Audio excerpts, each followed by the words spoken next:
나의 형제 곧 골육의 친척을 위하여 내 자신이 저주를 받아 그리스도에게서 끊어질지라도 원하는 바로라. 형제들아, 내 마음에 원하는 바와 하나님께 구하는 바는 이스라엘을 위함이니 곧 그들로 구원을 받게 함이라. 사도 바울의 마음속에는 자신의 동족 이스라엘 백성을 향한 안타까운 마음이 계속 있습니다.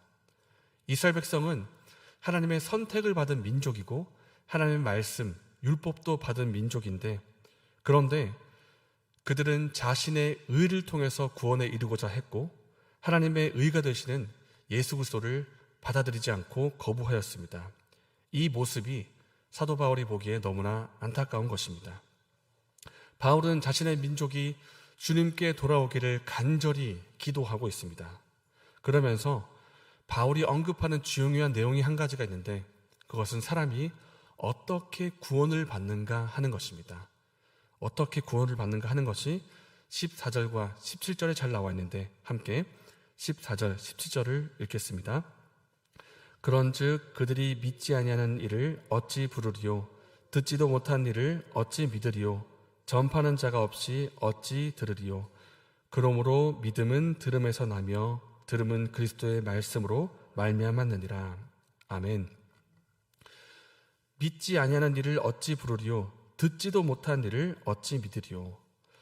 전파하는 자가 없이 어찌 들으리요? 이것을 쉽게 요약해서 말하면 먼저 복음을 전하는 자가 있어야 한다는 뜻입니다.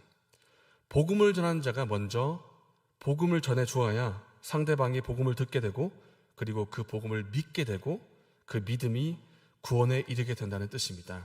순서는 이렇습니다. 복음 전파, 들음, 믿음, 구원, 이렇게 됩니다. 17절의 말씀처럼 먼저 누군가가 그리스도의 말씀을 전해줘야 합니다. 말씀을 전해야 그 말씀을 들을 수가 있고, 말씀을 전해서 들은 그 말씀을 믿게 됩니다. 결국 말씀을 먼저 들을 수 있어야 되는데, 들을 수 있도록 전해야 줘야 되는 자가 있어야 된다는 뜻입니다.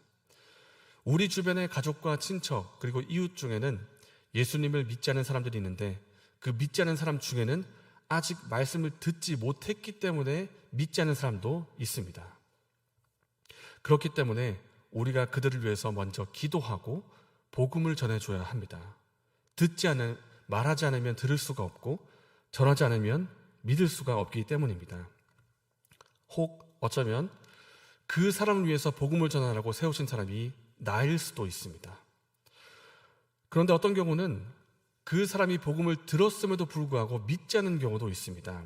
분명히 죄와 심판에 대해서, 구원자 예수 그리스도에 대해서 전했음에도 불구하고 믿지 않는 사람들이 있습니다. 오늘 본문의 16절의 말씀이 그렇습니다.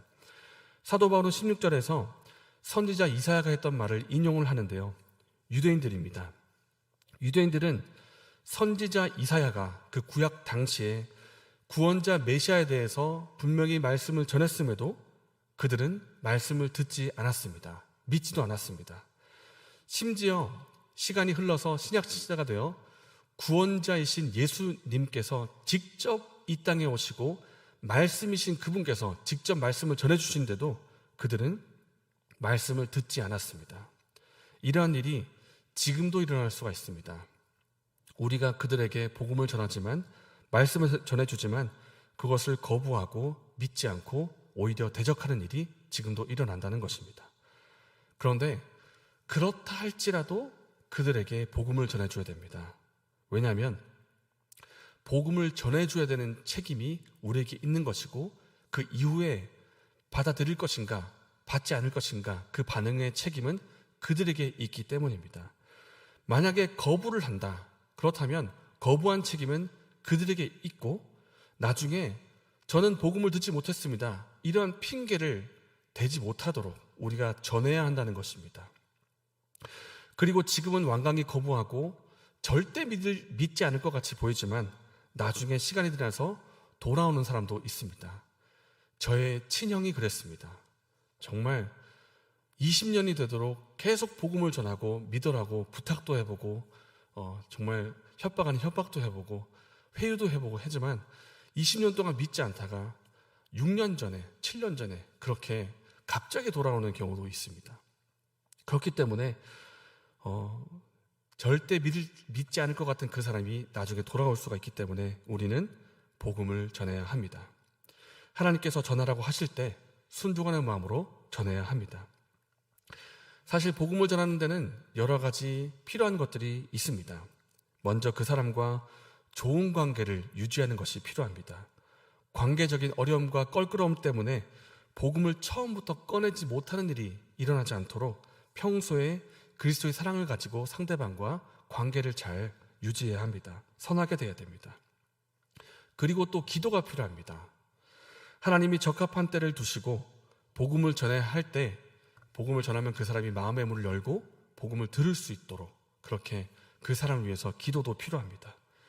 또 마음의 부담도 있습니다. 용기도 있어야 됩니다. 왜냐하면 평소에 하지 않은 말이지 않습니까? 평소에는 일상적인 말을 하지 근데 갑자기 예수님의 이름을 전하려고 하면 전하는 사람도 부담이고 듣는 사람도 부담입니다. 그렇기 때문에 용기와 결단이 필요합니다.